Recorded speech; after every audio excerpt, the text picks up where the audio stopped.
That's what's interesting is you were doing this 40 hours a week job that you also was a part owner in, and you were able to schedule 12 appointments a week on the weekend and a couple evenings.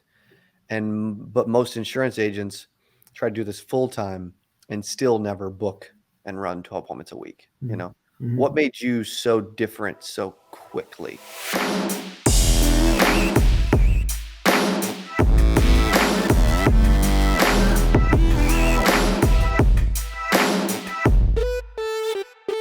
Hey, welcome back to another YouTube interview. I got my buddy Conrad Pawlowski from Northville, Michigan.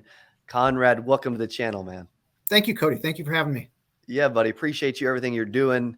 I've known Conrad for probably 4 years or so now. How long have you been in the business? Since February of 2014. Okay, so is when I started. Yeah, I got licensed in October of 13, but then started in February of 14. Okay, so about 8.5 years. What you've done 8.5 years is really impressive. One of the things we talked about, because you actually just recorded a free training on how anybody can make $8K a month part-time in additional income. And he actually explained a lot of stuff, man, like the leads he used, how much the leads cost, the amount of people that answer, amount of appointments and scheduling and timing and all this stuff. And he put it in his free training. So if you guys are jumping in, if you want to access that free training, the team will add the description below and you can go check out Conrad's free training on that. But dude, did you ever think about over the course of your life, right? Like you're an engineer by trade. You probably never plan on selling insurance. Definitely not. Right. You weren't the kid at career day that was like, I'm definitely doing that. Sounds amazing. And then also too, though, you have accomplished a lot, like you make a lot more than 8K a month now, full time. Sure. Right. Over 8 years. And it's a really testament to the people that are coachable like you are. This dude will listen, man, to people that are helping him along the way, as others should too. It's a testament to those that work and that are just good people that are coachable, what they can really accomplish. So it's a testament to you, man. It really is. Well, thank you, Cody. Yeah, appreciate that. So have you always lived in Michigan? With a couple of years out in Chicago and a few snowbird years in Arizona. But pretty much the pull of family is here, right around Metro Detroit. So you've always lived up in the cold and the snow and all that. Right. Yeah. You like it? I do like it. Yeah. Cool. Yeah. I would assume you get used to it. I mean, Missouri, we kind of get a little bit of a mix, a little bit of all of it. So it's, which I'm sure you do too throughout the year, different seasons, naturally. But dude, one of the things I want to talk through today that I think is really impressive, anytime I get to talk to you and get to know you more, is like, I feel like there's additional levels to this game that we're playing, this insurance game. And you've started out, you're like, dude, I just need to if I can just make $8,000 a month part-time, I'll leave my job, I'd love you to talk through that process. Like, what were you doing? How did insurance come about? Why did you even consider this? What were you thinking when you dove in? So I would like to say that I saw the opportunity of insurance and moved toward it and got into it. But really it was, I describe it more like kicking and screaming like a child. My wife, she's older than me and but she's been retired for a bunch of years. And she saw that my line of work that I was in, engineer by education, and I had this business where I was buying and reselling machinery, and there was no salesmanship there. It was just a matter of like, buy it, put it on a vessel, or give somebody the technical specifications and ship it to them. And so I had no sales experience, but she was basically saying, you're not moving fast enough. And so she went out and got licensed, and with another company that I'm not with right now. And so she got me to get licensed because is with the lure of her getting a higher comp. So I thought, what the heck? Sure, I can do it. I'll knock it out on a weekend, and I'll get my license, and she'll have her higher comp. She's the one who's the most personable in the family. I sort of attracted, kind of like opposites attract. I'm an engineer, very very numbers oriented, and she could just, I fell in love with her because I could just watch her talk to people, and she would have no assumptions about them. They could be like much more successful than her or not as, and she just has no assumptions about them. And it's just beautiful the way that she interacted with people. So I thought, what a great industry for her. Yes. She's going to supplement our income, and which was selfish of me because, she's retired and now she's going back to work, and so she but if she makes a bunch of money, that's great for you too, right. But then I got licensed, and then all of a sudden she quit, and I, when she saw me have a little bit of success, she just kind of went away from it. So she's the smarter one. She's the smarter one to be able to. Was that the goal? Was she just trying to get you? I don't think so, but maybe. I don't know. I don't know that I've got the real answer out of her yet, but it worked, so. I love it. Well, I'm sure you both are incredibly grateful that she gave it a look and introduced you to it, Yeah, right. I am. I'm very grateful that she did. So yeah, I was surprised that I could do it, but that's a testament to the mentors around me, that basically I just duplicate what they do, and just get better along the way. Yeah. Now I want to fast forward a little, and then we'll come back. Okay. So I want to kind of change it up a little bit. You just shared some things that happened along the way. I want to kind of paint a picture of your life today, and then we'll go back and kind of like show them the trajectory and what you went on and what you went through. And what's your life? You share whatever you're comfortable sharing. Obviously, you make a lot more than $8K a month. You've been doing this 8.5 years. What kind of life has this business provided that you've also worked your butt off and earned along the way compared to 8.5 years ago? Yeah, so that's a great question, Cody. I could spend a lot more time with, and time's the most valuable resource. I love that you went there. Yeah, that's good. I can spend a lot more time with my grandbabies. We, since getting into insurance, I've always, I wanted the grandbabies to come around, and that's what gives my wife joy. So they don't all live with us. That would be a compound, and we'd probably be pulling our hair out if they were all living with us. How many? Well, there are 4 grandchildren and 4 great grandchildren. Wow. So the idea was to put in an in-ground swimming pool, and heat it for as many of the months as we can, and the grandbabies will come, and it's worked out very well that way. And it's funny you say that. My parents just did the exact same thing. And well, the grandbabies have been there more since they did that. That's right. That's hilarious. Yeah. Right. So that's cool. They love swimming with grandpa. And so it's allowed me to do that and be able to have flexibility to adjust my schedule to spend that time with them. And so that's been an incredible journey there with insurance, to be able to take me to this place where we can very very nicely take vacations with the grandbabies, but a lot of times the vacations are where they want to be, which is over at Grandpa and Mimi's house. Yeah, that's cool. I mean, it's neat that that's where your brain went, right? That's a test that for those watching, that tells you a lot about Conrad. Majority of people that would have started talking about all the cars and the houses, they started beating their chests, and you went immediately to, it's allowed freedom for me to spend more time with family. Like, that's cool that's where your brain went first. You know what I mean? It's a very unselfish approach. And it's a more important approach, like the time and the family piece.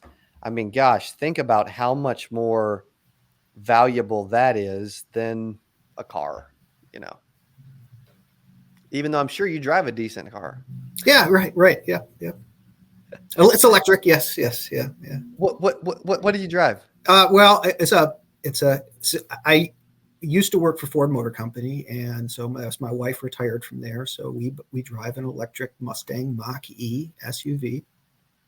Wait, there's a Mustang SUV? Yes. Electric. Mm-hmm. I didn't know that. Like I have a Porsche Taycan, which you saw in the ballroom. Yeah, that was beautiful. Mm-hmm. Thank you. At 8%, it's 100% electric. Mm-hmm. I love that. By the way, I haven't been to the gas station other than to fill my wife's vehicles in like 9 months, and it almost a year, and it is incredible.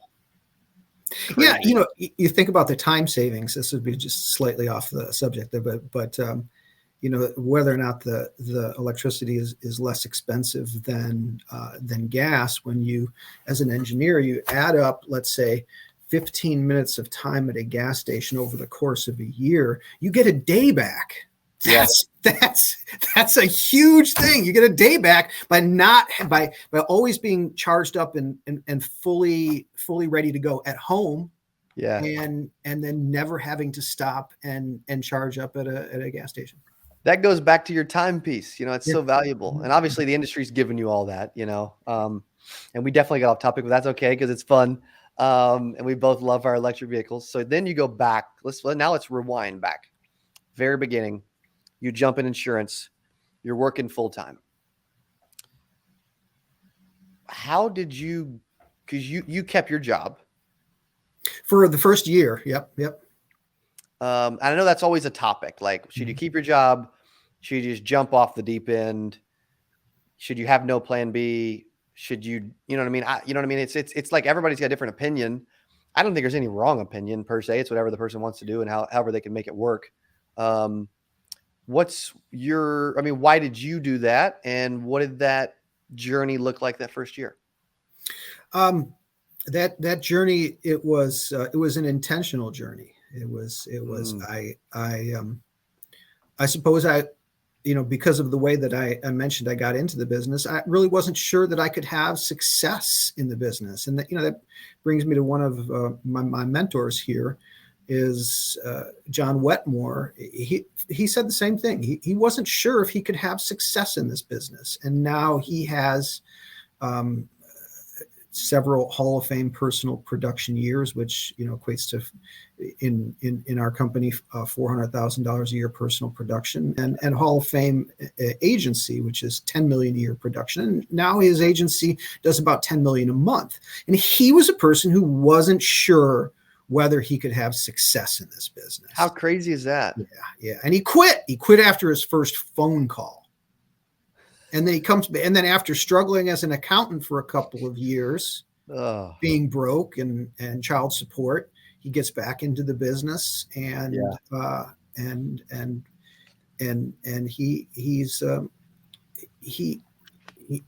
he's doing an incredible job of mentoring people personally, and I would say even outside of insurance, he lives his life in a way that is inspiring to people.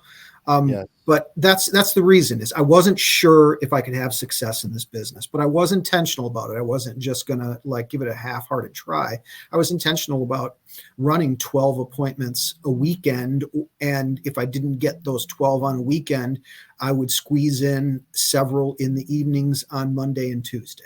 And so I think for other people, the job that I had, I was part owner in that particular business. So it wasn't something that I could just, hey, I'm leaving, click.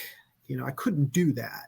Not that I would anyway, but right in that manner. But you definitely wouldn't, no matter what you did. Yeah. But but for other people, it may be the right thing for them to just to be intentional and go at it 60 hours a week and get great at the business very fast. And for me, it took me a while to get great at the business, but I think that it's been said by several mentors here, 75 to 100 appointments, whether it be in front of people or maybe more if you're doing it virtually. But if you get in front of people first, 75 to 100 people before you get to kind of see everything that you'll run into. Mm-hmm. That's a good point. Yeah. One of the things, I love how you were very intentional. I think more agents can just be intentional with what they're doing, and just intending on seeing 12 people a week.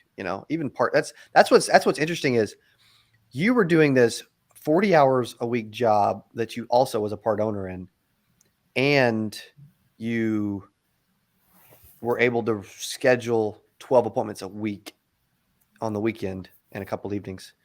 But most insurance agents try to do this full time and still never book and run 12 appointments a week. Mm-hmm. What made you so different so quickly? Because you even said you weren't good on the phone. You said that to me before. Right. Yeah, I wasn't. I could book a few appointments, but it took me a long time, and the leads that I was working were older, so I had to get more reps. But I would say that was a good process. It was a sacrifice. Like I mentioned to you earlier, Cody, the way that you phrased sacrifice as something that sacrifices are just a blessing, is what you said. Mm-hmm. And so for really, I wish I had that expression back then in my mind to be able to switch my thought process when I veered a little negative in my thought process. So I wish I knew you back in 2014, Cody.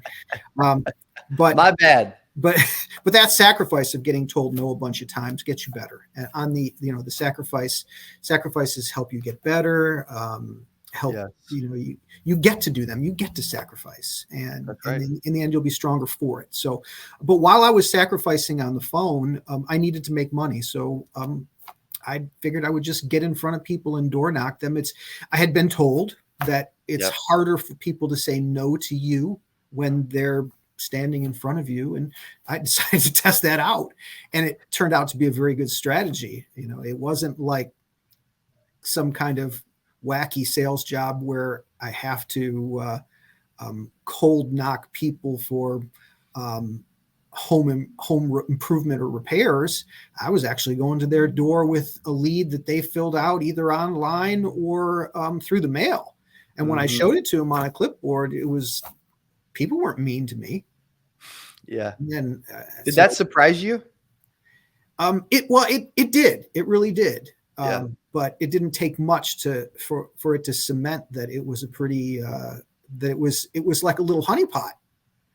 Like, not everybody was doing that, and I was getting extra appointments per week by just getting in front of them and showing the lead, saying our office doesn't have any record that anybody got in touch with you and got you the information. So I was resolving it by getting in front of them.